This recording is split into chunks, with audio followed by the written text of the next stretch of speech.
grandi avec l'idée que mon pays, Haïti, était l'île la plus magnifique, le pays le plus beau, le pays le plus doux. Et chaque printemps, les artistes, les orchestres, les mini-jazz et les autres produisaient leur album, et sur chaque album, il devait y avoir un hymne à la gloire d'Haïti.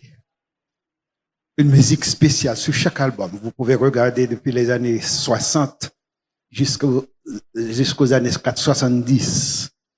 Il y avait chaque année une musique, que ce soit Bossa Combo, Tropicana, Skacha, Jerex, Gypsy, Difficile, et tous les autres. Il y avait toujours une musique sur cet album chaque année pour chanter la gloire de notre pays. Et ceux de l'intérieur, ceux qui vivaient en Haïti, célébraient la douceur et la gloire du pays. Il y avait d'autres qui vivaient dans la diaspora et qui chantaient leur nostalgie. Vous vous souvenez de ces chants, surtout la musique de Skacha, Number One, Haïti chérie, là où un émigré haïtien vivant à New York décrivait la vie de New York et disait que l'aime pas écrit, mon la ka moins pensé heureux. Mais c'est qu'on ne va connaître misère m'a passé dans New York, soleil pas levé. Et quand les gens écoutaient ces musiques, ils disaient mais il plaisante, c'est pas vrai. Mais c'était une réalité. Et la musique la plus extraordinaire concernant Haïti, c'est Haïti chérie, écrit par Attelo Bayard dans les années 60, au début des années 60. Attelo Bayard. Les artistes du monde entier interprétaient cette musique, celle que nous venons d'entendre.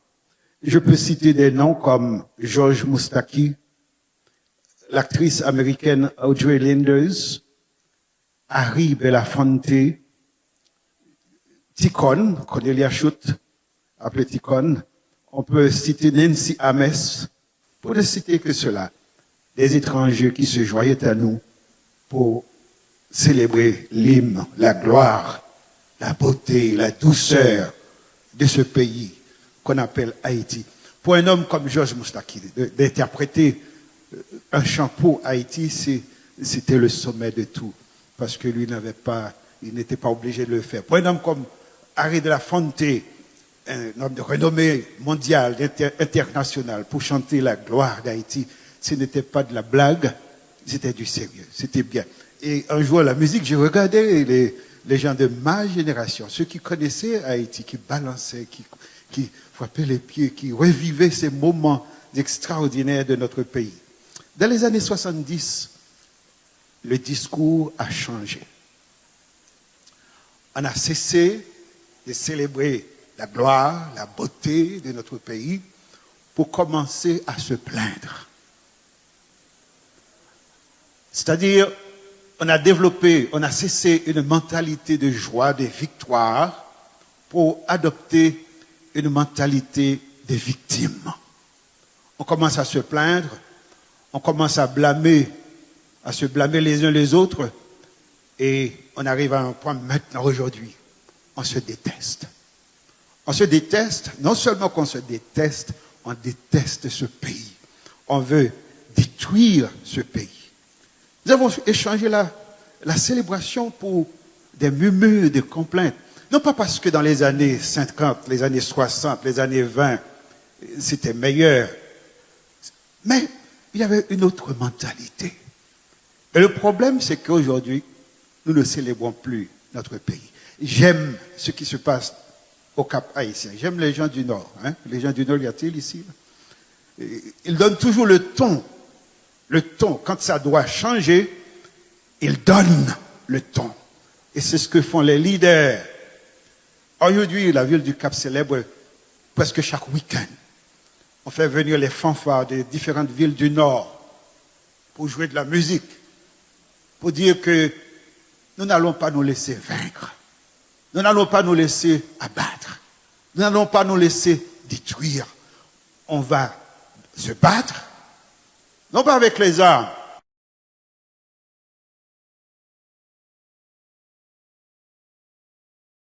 au niveau du cerveau.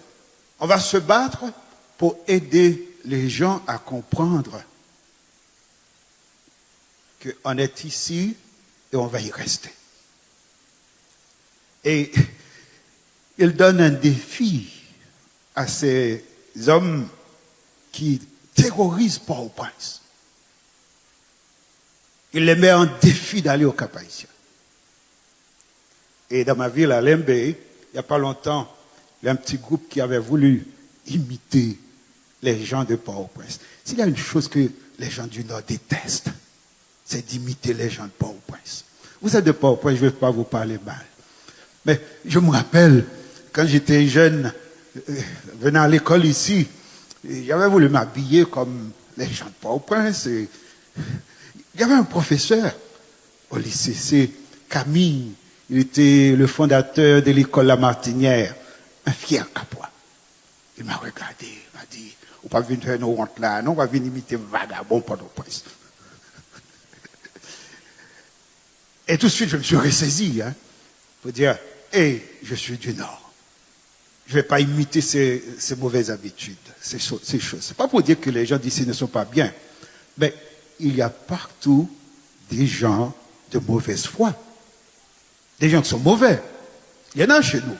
Mais chez nous, on les met à leur place. Il y a plus de tolérance ici à Port-au-Prince. Alors j'aime les gens du Nord. Et à Lembe, il y a un groupe qui avait voulu prendre le contrôle de la ville rapidement. La population a dit non, ça ne se passera pas ici.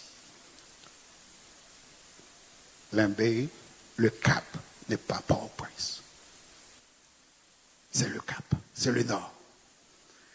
C'est pas que les gens ne savent pas, mais on aime ce pays. On aime ce pays et on doit se battre pour ce pays. Le problème, c'est que les gens arrivent à nous convaincre que nous ne sommes pas bons, nous sommes mauvais. Notre pays n'est pas bon. Il faut laisser le pays. Il y avait un missionnaire américain, William Hodges. Je parle souvent de cet homme parce que c'est un de mes héros. Il vivait avec nous. Un jour, il revenait du Cap. Il est arrivé du côté de la Cule. Il a regardé la baie de la Cule. Il a arrêté sa voiture pour dire, si t'es capable, chaque Haïtien a un visa, mettez-vous dans le pays, parce qu'on va comprendre le pays d'Haïti. Il a dit cela dans les années 70. Il dit, si t'es capable, chaque Haïtien a un visa, mettez-vous dehors dans le pays. Parce que vous ne pas comprendre le pays d'Haïti. Ironiquement, aujourd'hui nous célébrons cela, non? Nous célébrons cela. Et la majorité d'entre vous, on attendait que le email pour dire, nom débloqué, Biden. C'est ce qu'ils ont réussi à faire pour dire que maintenant vous pouvez partir parce que vous ne comprenez pas ce pays. Amis, l'ennemi, que ce soit nos ennemis, que ce soit le diable, il n'a qu'un seul but. C'est de nous empêcher de vivre bien et de nous empêcher de vivre en paix. C'est ce que Paul, dans son épître aux Éphésiens, c'est ce qu'il essaie de combattre chez les Éphésiens. Et c'est ce que j'essaie de combattre chez vous aujourd'hui, ce matin. Parce que nous avons un problème de vision, un problème de mentalité. Nous ne comprenons pas. Et dans cet épître, Paul prie pour les Éphésiens. Et je ne sais pas combien de fois j'ai prié pour vous, j'ai prié pour nous, pour que Dieu ouvre nos yeux, pour qu'on voit. Pour qu'on voit. Et si vous voulez bien, j'aimerais vous inviter à lire avec moi ces quelques passages de l'apôtre Paul dans Éphésiens. La semaine dernière, on avait regardé tout ce que Dieu a fait. pour nous à travers Jésus-Christ, tout ce qu'il nous donne en Christ. La première partie de ce qu'on avait vu concernait notre identité. Ce que Dieu a fait pour nous donner une nouvelle identité. L'identité, c'est tout ce que vous êtes. Si vous saviez vraiment, si vous savez qui vous êtes. Et Paul insiste sur ce fait pour qu'on sache qui on est comme enfant de Dieu. Il a montré que Dieu a tout fait. Dieu a utilisé toute sa connaissance. Et vous savez que la connaissance de Dieu est infinie. Il a utilisé toute sa sagesse. La sagesse de Dieu est infinie. Il a utilisé toute son intelligence pour planifier depuis l'éternité, pour exécuter dans le temps un projet qui visait à changer votre identité, mon identité, pour qu'on soit appelé enfant de Dieu. Et l'apôtre Jean a dit, voyez quel amour le Père nous a témoigné, afin que nous soyons appelés enfants de Dieu. Et nous le sommes. Nous le sommes. Nous sommes des enfants de Dieu. Et si le monde ne nous connaît pas, c'est que le monde ne connaît pas Dieu. S'il connaissait Dieu, il saurait très bien que nous sommes enfants de Dieu. Et dans la deuxième partie de ce chapitre, le chapitre 1er d'Éphésiens, Paul, maintenant, va nous inviter à voir la richesse de la gloire de Dieu. Dans la première partie, c'était la richesse de sa grâce. Tout ce qu'il a fait jusqu'à sacrifier son Fils Jésus-Christ à la croix pour vous dire qu'il nous aime, qu'il vous aime et que vous êtes précieux à ses yeux. Lorsque la terre n'existait pas encore, l'univers n'existait pas encore, rien n'existait, vous étiez sur son cœur. J'étais sur son cœur. Elle a dit, il nous a choisis avant la fondation du monde. Il nous a élus avant la fondation du monde. Il nous a déjà sauvés avant la fondation du monde. Ça veut dire dans l'éternité. Mais Dieu entre dans le temps pour exécuter ce qu'il avait planifié, ce qu'il avait déjà réalisé. Ça veut dire qu'il y avait un calendrier. Dieu a un calendrier. Quand on vient dans le temps, on a un calendrier. Et on fonctionne selon ce calendrier. À la fin de la semaine dernière, on avait terminé avec le verset 10 du chapitre 1er, où Paul a dit que Dieu va mettre en exécution en son temps. Ça veut dire que Dieu suit un calendrier. Il y a des dates. L'apôtre Paul a dit dans l'épître aux Galates, au temps marqué, ça veut dire à la date précise, Christ est né. Dieu travaille avec un calendrier. Le problème avec ceux qui travaillent avec un calendrier, c'est que ils savent quand ils doivent faire les choses. Les autres qui n'ont pas d'agenda, qui n'ont pas de calendrier, qui n'ont pas de plan, qui ne planifient pas leur vie, qui improvisent, pensent qu'on peut intervenir à tout moment pour déranger son calendrier. Mais Dieu a un calendrier et il suit son calendrier et nous demande de lui faire confiance. Maintenant, regardons cette deuxième partie de l'épître, du chapitre 1er, où Paul va nous parler de la gloire à venir. Nous avons les bénédictions maintenant, qui sont des bénédictions spirituelles, mais nous allons voir que les bénédictions spirituelles se traduisent aussi en bénédictions matérielles. En sorte que ceux qui veulent se moquer de notre foi, ils ne comprennent absolument rien. Dieu a pris le temps pour me donner une partie de cette bénédiction spirituelle lorsqu'il a pardonné mes péchés. Il a fait de moi son enfant. Il m'a lavé, il m'a purifié. Et aujourd'hui, Dieu vous appelle des saints. Les saints, ce ne sont pas ceux qui sont morts dans l'église catholique. Les saints, ce sont ceux qui ont été lavés, sanctifiés, sauvés par grâce. Ce sont eux les saints. Et c'est ce que dit la Bible. Il a tout fait ça. Maintenant il dit, j'ai un calendrier. Il y a un jour où je vais vous délivrer de toute votre misère, de tous vos misères, vous serez riches. Et maintenant, vous n'avez pas les yeux pour voir et pour apprécier cette richesse. Lisons cela au verset 11. Éphésiens, chapitre 1er, verset 11. Il dit, en lui, toujours en Christ. Vous vous souvenez, la bénédiction est en Christ. Et dans ce livre, il va dire plus tard, vous étiez sans Dieu, sans espérance, sans Christ et sans espérance dans le monde. En sorte que ceux qui sont sans espérance, ce sont ceux qui sont sans Christ. Et ceux qui sont en Christ, il dit, en lui, nous sommes aussi devenus héritiers. Quand est-ce qu'on devient un héritier? C'est quand on a un parent qui avait des biens. Arrivé à un certain moment donné, ce parent, soit qu'il décide de ne pas exercer l'administration de ses biens, il vous transmet ses biens. Maintenant, c'est à vous. Ou, à sa mort, on vous donne une portion de ses biens. Vous êtes ses héritiers. Vous avez un héritage. Il dit, en Christ, nous sommes aussi devenus les héritiers de Dieu.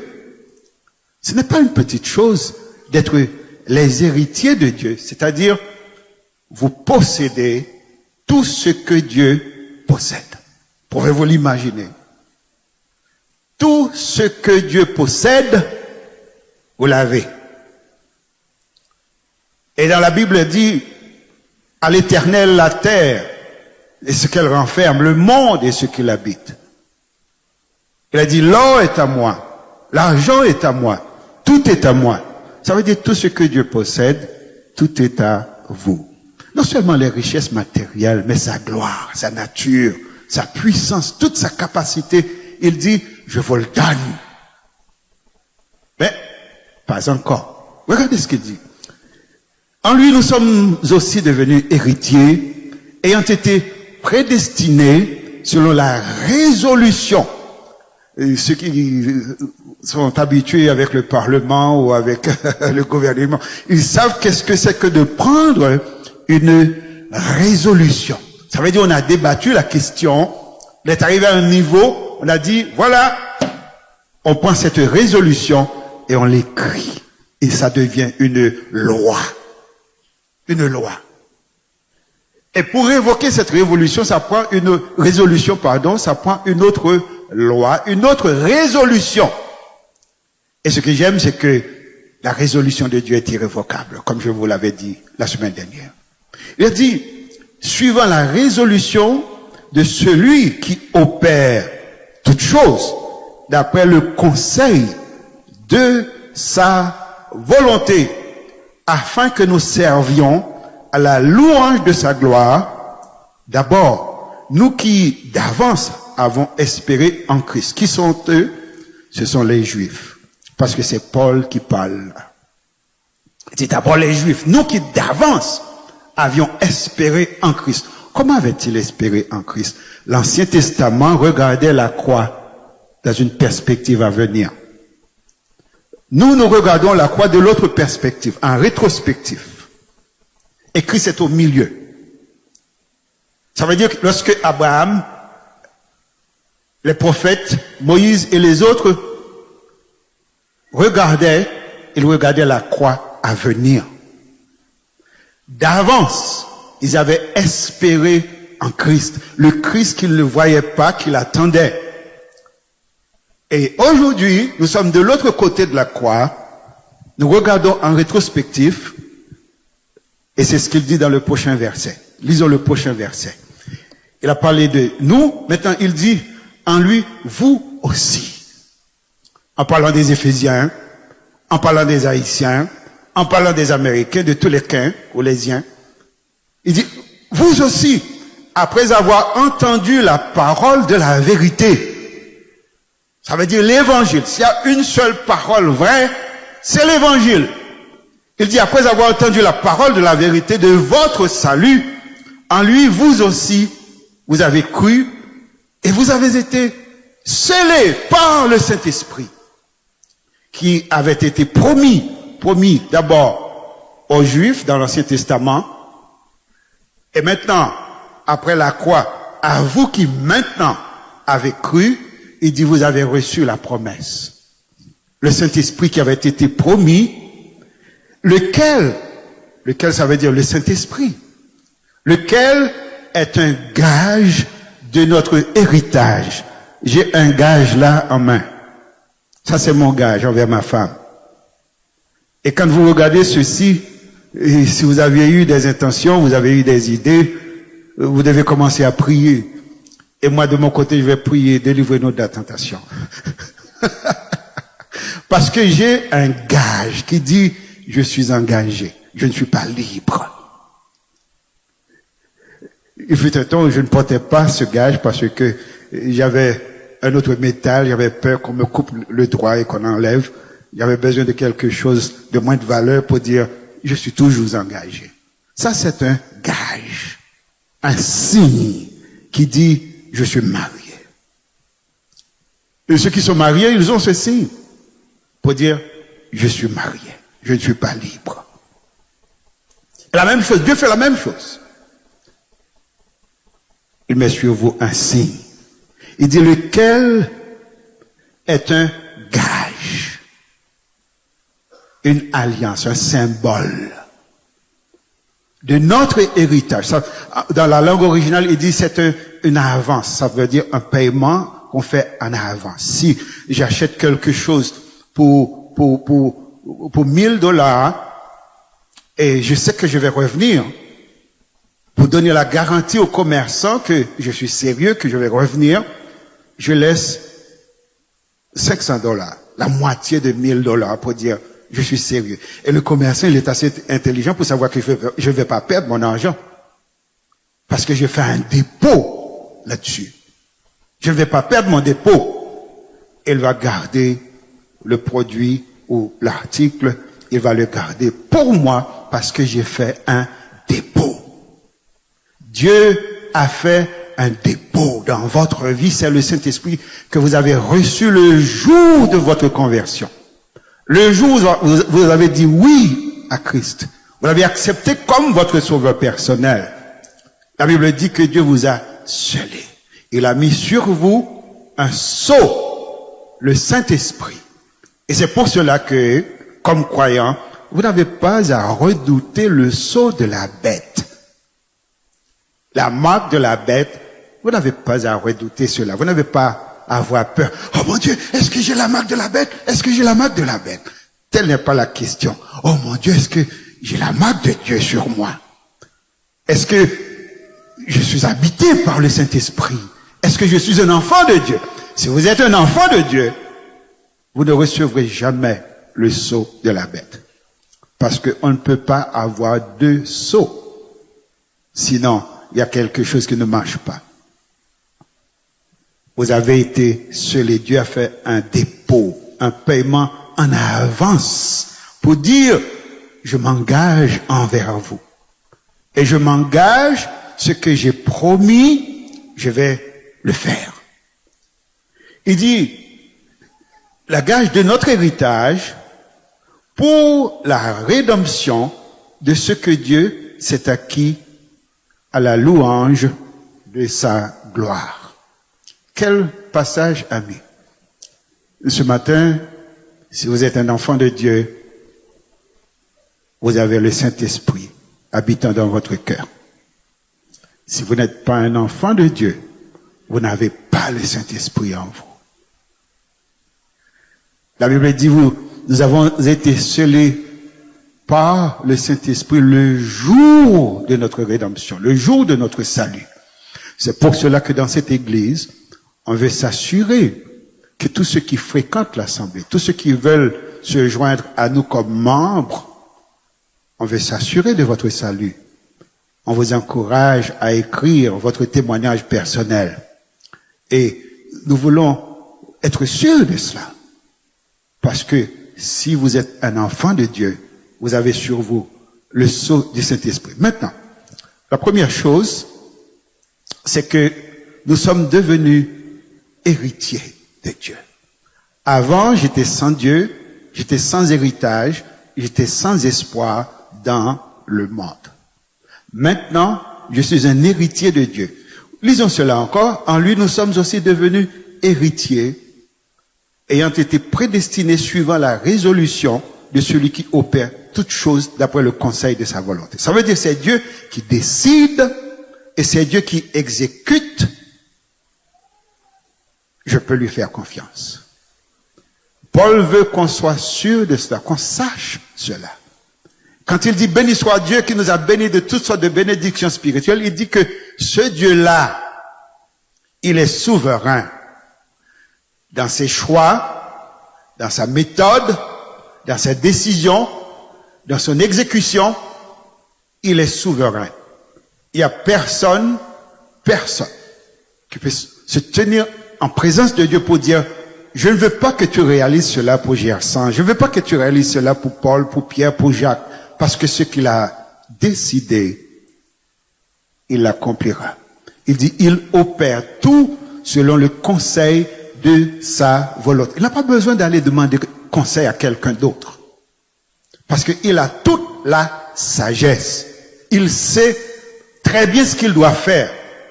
Il a toute l'intelligence. Il sait comment ça va marcher. Il sait tout. Alors, il a décidé pour vous. Il a décidé pour vous. Et tout ce que vous avez besoin, tout ce que vous devez faire maintenant, c'est de dire, oui Seigneur, j'accepte ce plan pour ma vie. Il y en a ceux qui l'acceptent, et ceux qui le rejettent, qui disent, je n'ai pas besoin de Dieu, je n'ai pas besoin de son plan pour ma vie. Je vais me débrouiller tout seul. Mais Dieu dit, j'ai formé des projets pour vous. Des projets de paix et non de malheur, pour vous donner un avenir, pour vous donner de l'espérance. Je sais ce que je fais. Je sais ce que je suis en train de faire. Donc, nous sommes devenus son héritier. Et la deuxième chose, il nous a donné une garantie fiable. Nous avons reçu le Saint-Esprit de Dieu qui habite nos cœurs. Savez-vous que par le Saint-Esprit, Dieu s'est lié envers vous, envers nous, et il vit chaque jour votre vie. Il est là à l'intérieur de votre cœur. Il sait ce que vous pensez. Il voit ce que vous voyez. Il expérimente ce que vous faites. Parce que vous êtes devenu son corps. Son corps.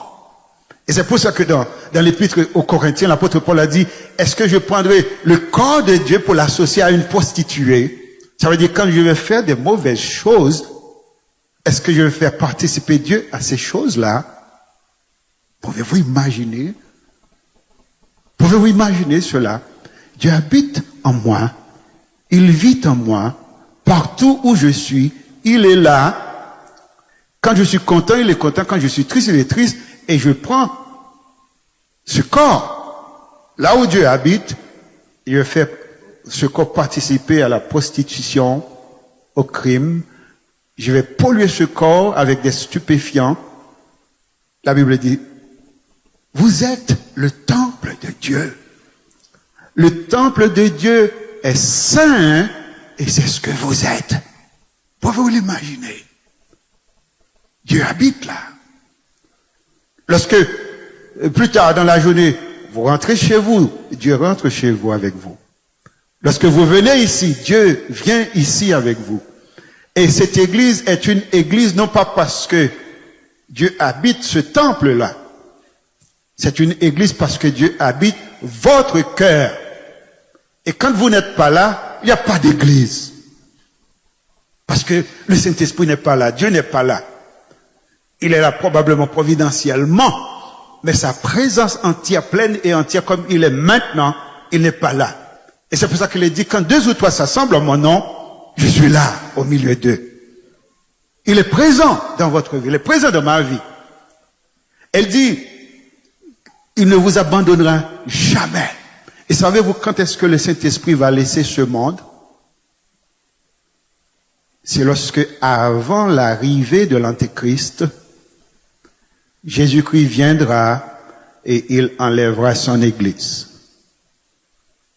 Paul l'a dit dans 1 Thessaloniciens, à un signal donné au son de la trompette, les morts en Christ vont ressusciter premièrement, ensuite nous les vivants. Nous allons être transformés.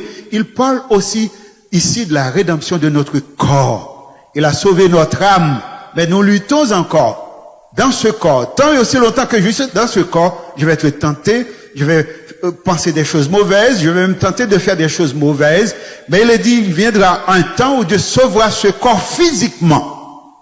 Maintenant, spirituellement, je suis sauvé. À l'intérieur, le Saint-Esprit habite dans mon cœur. Mais le jour viendra où Dieu transformera ce corps en un corps de gloire. Et c'est de ça qu'il parle. Nous avons un héritage et nous avons la garantie que ce n'est pas de la blague.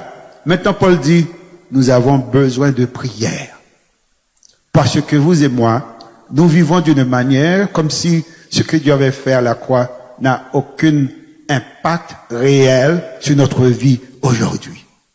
C'est comme si ce que Dieu avait fait, c'est de l'histoire. C'est quelque chose de sentimental qui n'a rien à voir avec ma vie aujourd'hui, qui n'a rien à voir avec ce que je suis en train de vivre aujourd'hui. Mais c'est faux. Le diable veut que vous pensiez de cette façon-là, pour que vous ne voyez pas ce que Dieu est en train de faire, pour que vous ne compreniez pas que Dieu a un calendrier. Si aujourd'hui je suis en train de vivre des moments difficiles, Dieu le sait. Et dans son calendrier, ce jour-là était inscrit dans son livre. Et s'il l'avait inscrit dans son livre, il sait exactement ce qu'il va faire. Il sait comment il va m'aider à sortir de là. Parce que si c'est lui qui me conduit, il m'a conduit dans cette situation. Si je fais des folies, si j'abandonne Dieu, pour faire à ma guise, pour faire ce que je veux, là, c'est mon affaire. Mais si je marche avec lui, s'il m'amène quelque part, il est là avec. Même quand je suis en désobéissance à Dieu, il ne m'abandonne pas. Il ne vous abandonnera jamais. Il n'avait pas abandonné Jonas. Hein. Quand Jonas, Dieu a dit d'aller à Ninive, et lui, il est allé en Espagne. Dieu était là dans le bateau. Bien sûr, Jonas n'a pas eu des vacances dans ce bateau-là. Il n'était pas de tout repos dans ce bateau. Mais Dieu était là avec lui. Et quand il a crié, quand il a prié sincèrement, Dieu a dit, ok Jonas, maintenant, reprenons le calendrier, l'agenda. On va reprendre le programme. Vous ne pouvez pas abandonner Dieu. Même si vous l'abandonnez, il ne vous abandonnera jamais. Parce qu'il s'est engagé envers vous. Il est là partout où vous êtes. Paul a dit, nous avons besoin de prière. Prière pourquoi? Regardons ce qu'il a dit. C'est pourquoi, au verset 14, verset 15, c'est pourquoi moi aussi, ayant entendu parler de votre foi au Seigneur, ça veut dire le jour où vous avez accepté Jésus comme votre sauveur personnel. Il dit, et votre charité, ceux qui acceptent Jésus sont transformés, ils ont une nouvelle vie, ils vivent d'une autre manière.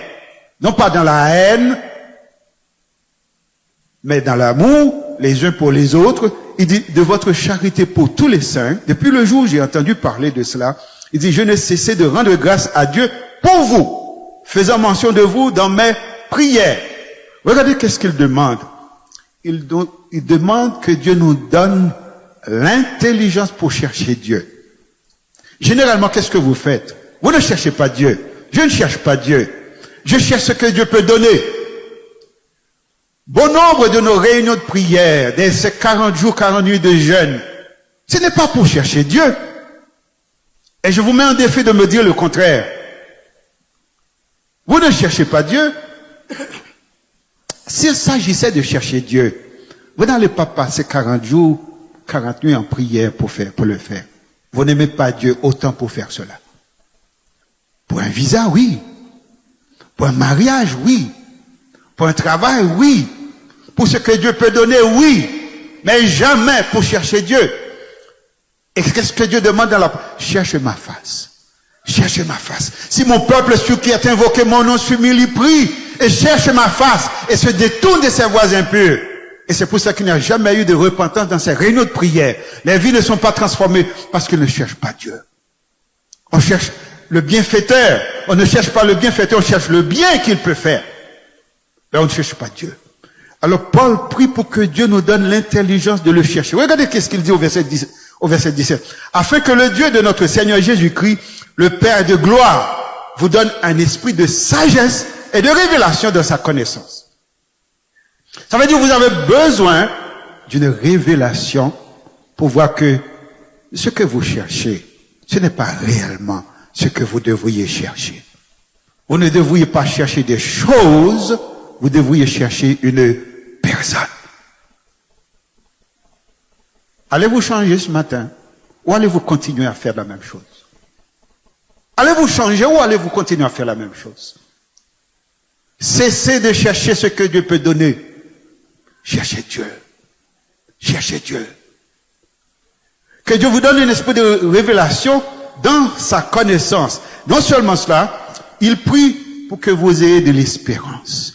Pour que vous ne vivez pas dans ce monde comme ceux qui n'ont pas d'espérance. Regardons le verset 18. Il dit, et qu'il illumine les yeux de votre cœur pour que vous sachiez quelle est l'espérance qui s'attache à son appel, à votre conversion.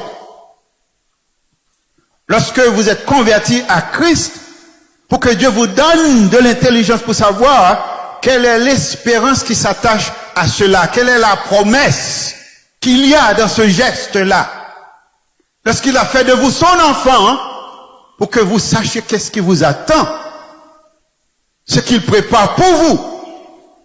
Et Paul a une vision de ce que Dieu nous prépare. Il dit, ce sont des choses que l'œil n'a point vues, l'oreille n'a point entendues, qui ne sont jamais montées dans le cœur de l'homme.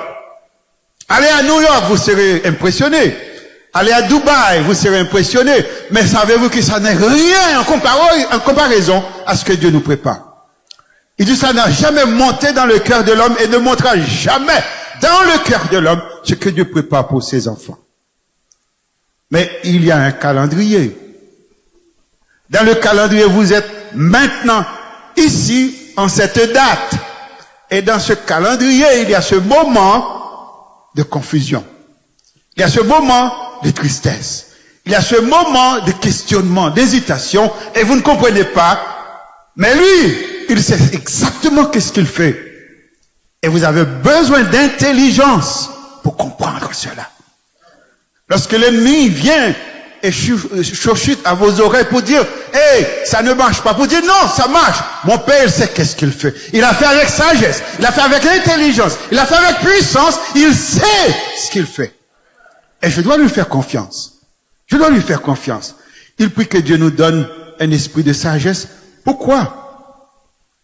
Il dit, l'espérance, non seulement l'espérance, mais la richesse qui s'attache à son appel pour tous les saints.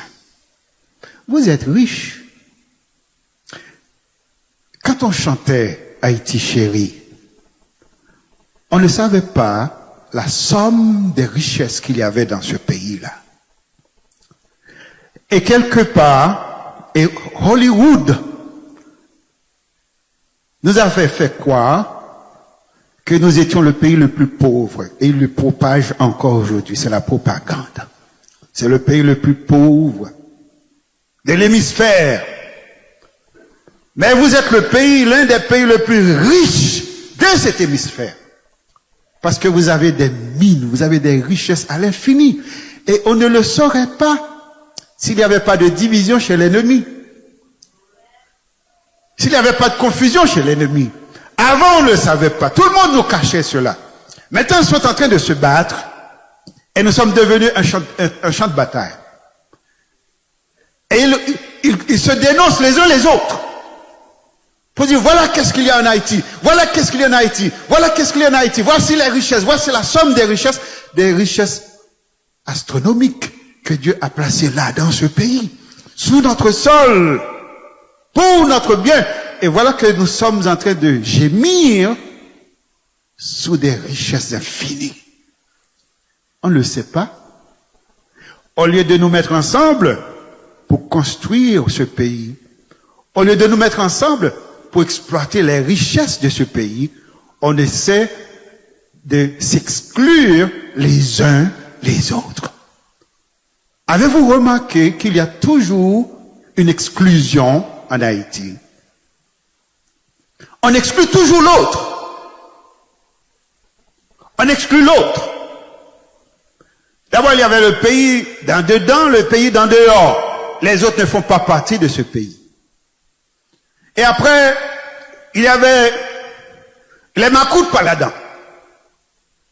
Bien sûr, ils avaient fait des crimes. Mais tous les Makoutes n'étaient pas nécessairement des criminels. Moi, j'étais pas Makoute. J'aurais aimé. Makoute est tellement chelbé. L'OTAN, c'était une tentation pour ta Makoute parce qu'elle était chef. Et tout haïtien aimait chef. Makoute paladin. Après ça, la Valace paladin. Maintenant, tête calée paladin. C'est pour ça que je fais tes cheveux me pousser là. On commence à changer là parce que m'apprendre que tête calée paladin, personne paladin. Finalement, qui est là-dedans? Qui? Il y a toujours une sorte d'exclusion dans ce pays. Ce n'est pas normal. Il dit que Dieu nous donne cette intelligence et qu'il nous donne de comprendre la grandeur de sa puissance. Lisons cela. Et qu'elle est envers nous, au verset 19 et 20. Et qu'elle est envers nous qui croyons l'infinie grandeur de sa puissance. Soulignez bien le mot infinie grandeur. Ça veut dire d'une grandeur, d'une puissance, d'une capacité inestimable, inégalable, imbattable. Une puissance absolue. L'infinie grandeur de sa puissance. Et comment est-ce qu'il nous a donné une preuve, une démonstration de cette puissance? Qu'est-ce qu'il a fait? Il dit, se manifestant avec efficacité par la vertu de sa force, il l'a déployé en Christ. Comment est-ce qu'il l'a déployé? Il a ressuscité des morts. Il a ressuscité des morts. Voilà une preuve de l'infinie grandeur de sa puissance. Vous allez me dire, c'est rien de ressusciter le Christ des morts. On ne va comprendre rien. Toutes les forces de l'enfer campées pour bloquer là. Parce que c'est la preuve. C'est la preuve irréfutable. Si nous sommes sortis dans ton beau ça, nous entraver. Pilate, la pierre, les soldats, le sceau, tout ça visait à le garder en terre. Et la Bible dit, Dieu a déployé l'infinie puissance de sa grandeur, de sa force, pour le sortir de là. Et il nous a donné cela comme preuve pour dire, si je fais ça, je suis capable aussi d'aller jusqu'au bout avec vous. Et c'est pour ça que l'apôtre Paul a dit, il y a maintenant aucune condamnation. Il dit, qui les accusera? Parce qu'il a déjà démontré qu'il a la puissance de renverser toute opposition. Et il dit, je prie pour cela. Maintenant, il prie encore pour que Dieu nous aide à comprendre son plan. Quel est ce plan? Il dit au verset 21 et 22, il a donné le Christ comme chef, il dit, il a placé au-dessus de toute domination. C'est quoi une domination? C'est une sorte de pouvoir spirituel. Dans le monde des esprits, il y a des puissances. Si vous lisez le livre de Daniel, il y avait un pouvoir à Babylone, un esprit fort. Et lorsque Daniel a prié, Dieu a répondu à la prière de Daniel, ce chef, cette domination, ce pouvoir. Il a capturé l'ange qui était venu apporter la réponse à la prière de Daniel. Il l'a emprisonné pendant 21 jours. Quelqu'un qui est capable de mettre en prison un ange, il n'est pas n'importe qui. Il dit, maintenant, avec cette puissance que Dieu a, il a placé Jésus au-dessus de toute domination, de toute autorité, en parlant des pouvoirs terrestres, les gouvernements, les chefs de gouvernement. En sorte que si j'ai quelque chose contre Washington, j'ai pas besoin d'aller crier à Washington. Parce que la Bible dit, vous avez maintenant un libre accès devant le trône de Dieu. Approchez donc avec assurance afin d'être secouru dans tous vos besoins. Si j'ai à me plaindre contre Washington, si j'ai à me plaindre contre Paris, contre Ottawa, je n'ai qu'à rencontrer celui qui est au-dessus de toute autorité, de tout pouvoir, de toute domination, pour lui dire il y a quelque chose qui ne marche pas en Haïti et j'ai besoin de ton intervention. Il est au-dessus de toute puissance, de toute dignité, ceux qui ont des grades, qui ont des noms. Il est au-dessus de tout ça et pour ne rien rater, il dit il est au-dessus de tout nom, quelque grand que soit-il. Il est au-dessus de tout nom qui peut se nommer non seulement dans le siècle présent, mais aussi dans les siècles à venir. C'est un pouvoir que personne ne pourra renverser. Et c'est ce que Daniel a vu, cette pierre roule sans le secours d'aucune main qui a écrasé tous les autres pouvoirs et qui s'était établi. Il dit son règne est un règne éternel. Dieu l'a placé là. L'apôtre Paul a prié, il dit, et il a tout mis sous ses pieds. Il a donné pour chef suprême à l'Église, qui est son corps, la plénitude de celui qui remplit tout en tous. Et c'est là, le nœud de l'affaire. C'est qui vous êtes. Avez-vous remarqué dans cette description de pouvoir, dans cette description d'autorité, avez-vous remarqué où est-ce qu'elle a placé l'Église? Où est-ce qu'elle a placé l'Église? Où est-ce qu'elle a placé l'Église? Au-dessus de toute domination, de toute autorité, de toute puissance, de tout nom qui puisse se nommer non seulement dans ce siècle, mais dans le siècle à venir. Parce que il est le chef de l'Église et l'Église est son corps. Quand il est assis à la droite de Dieu, l'Église est là avec lui. Et c'est pour ça que l'apôtre Paul a dit, Dieu nous a bénis de toutes sortes de bénédictions dans les lieux célestes en Christ. Si vous êtes en Christ, vous êtes déjà assis dans les lieux célestes en Christ parce que vous êtes en Christ. C'est-à-dire l'Église, vous avez le pouvoir, vous avez l'autorité, vous avez l'autorité, vous êtes distrait. Vous passez à côté de ce que Dieu a pour vous, de ce qu'il a planifié pour vous. Mais réveillez-vous, l'Église. C'est vous la force. C'est vous le pouvoir. C'est vous. Vous êtes au-dessus de tout. Et Christ est votre tête. Et vous êtes son corps. Ça veut dire, il opère. Dans les lieux célestes, vous opérez ici sur la terre. Vous êtes ses mains, vous êtes ses pieds. Et pour vous garantir de votre puissance, il dit, tout ce que vous liez sur la terre sera aussi lié dans le ciel. C'est quoi le problème?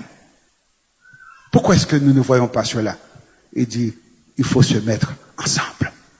Quand 2 ou 3 s'assemblent en mon nom. Si 2 ou 3 s'assemblent pour demander quelque chose, quoi que vous demanderiez, cela vous sera accordé. C'est quoi le problème? Nous avons un problème de cœur. Nous ne comprenons pas. Et Paul prie pour que Dieu nous donne cet esprit, cette révélation pour réaliser que c'est vous qui êtes en train de dormir, mais le diable n'est pas en train de dormir. Il sait très bien que s'il vous laisse vous réveiller là, il est entravé.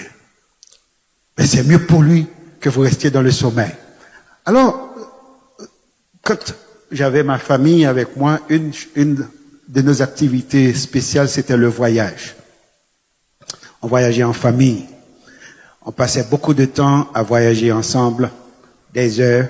J'aime conduire et toute ma famille aime ça aussi. Je voyageais de Dallas à Québec, la ville de Québec. 35 heures.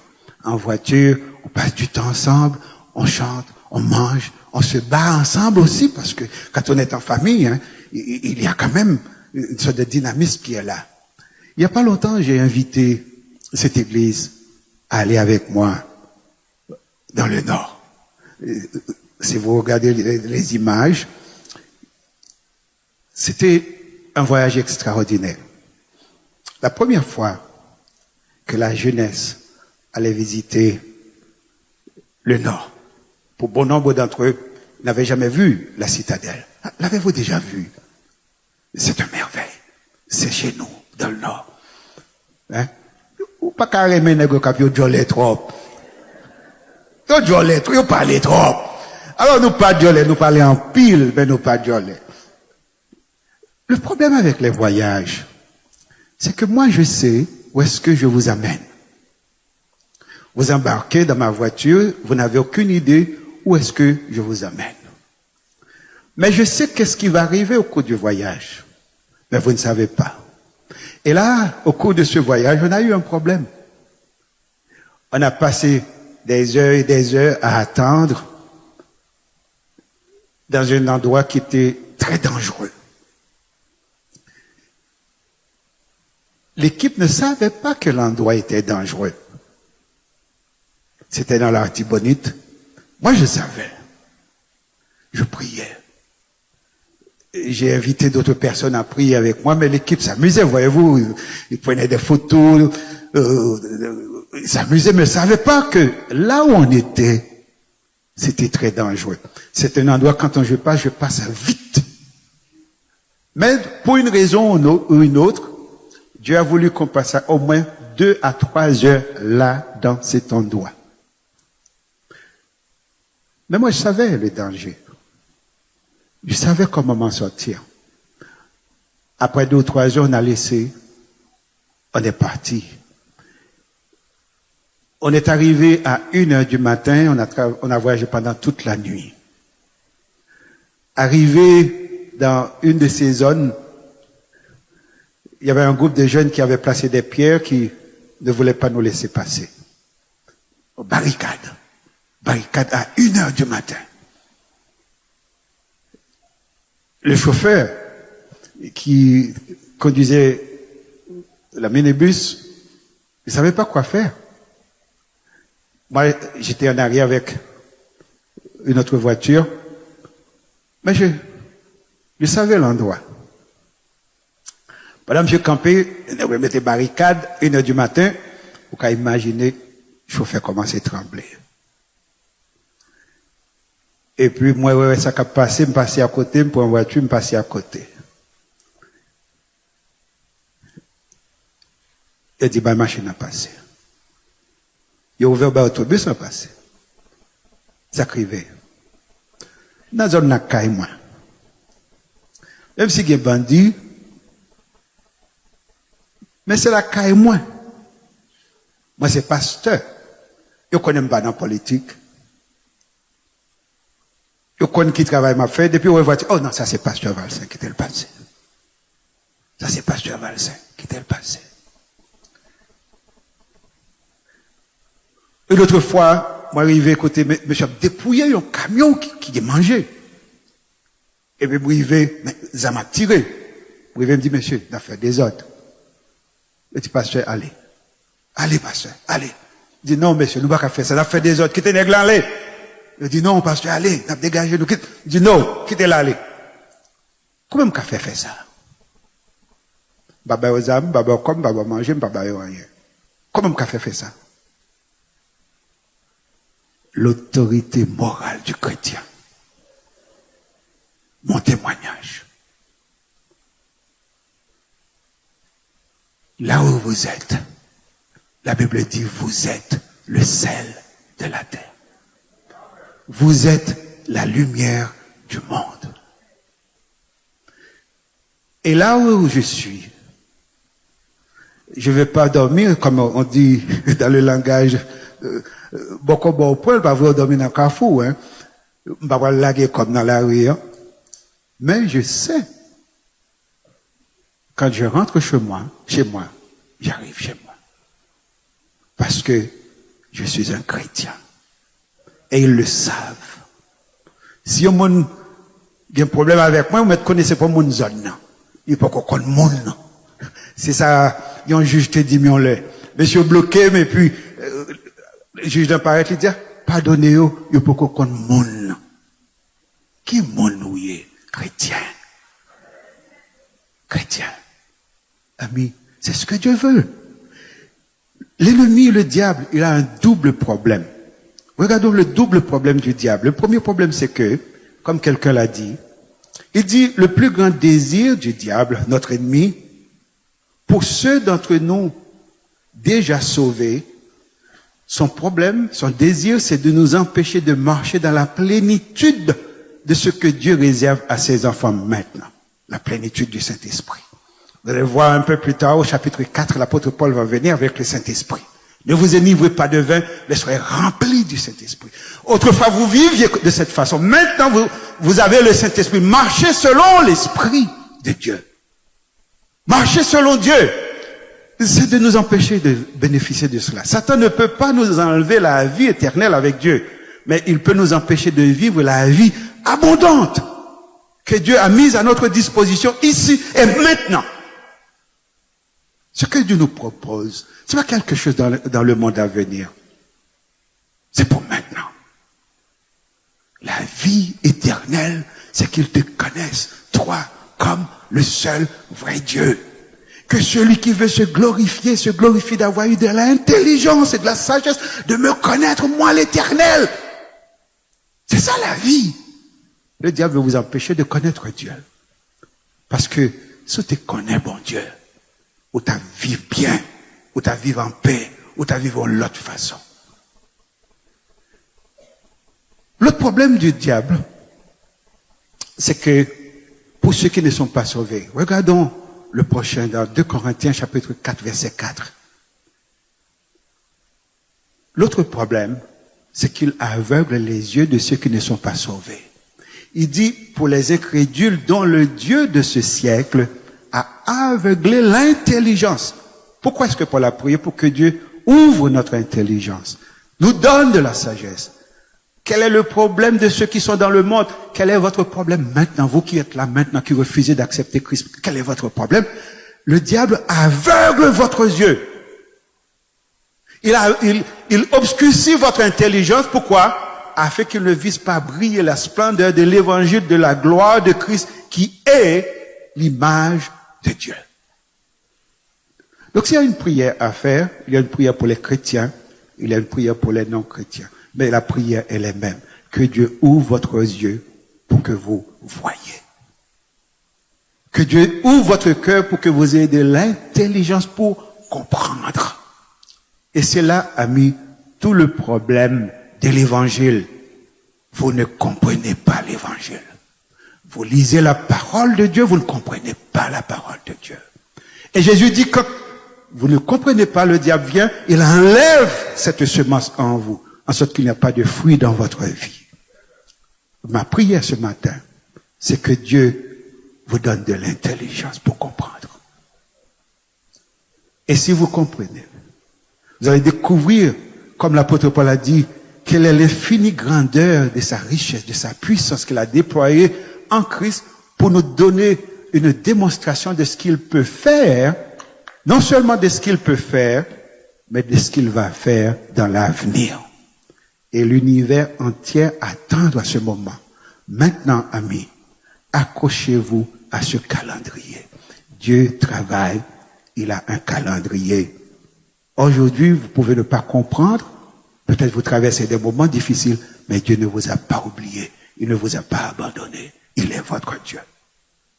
Qu'il illumine les yeux de votre cœur, qu'il vous donne la sagesse pour vivre dans ce monde, et qu'il vous donne l'intelligence, sachant que celui qui vous a placé dans ce monde, il est capable de vous préserver dans ce monde. Qu'est-ce que Jésus nous demande à prier? Préservez-nous du mal. Chaque jour, demandez à Dieu de vous préserver du mal.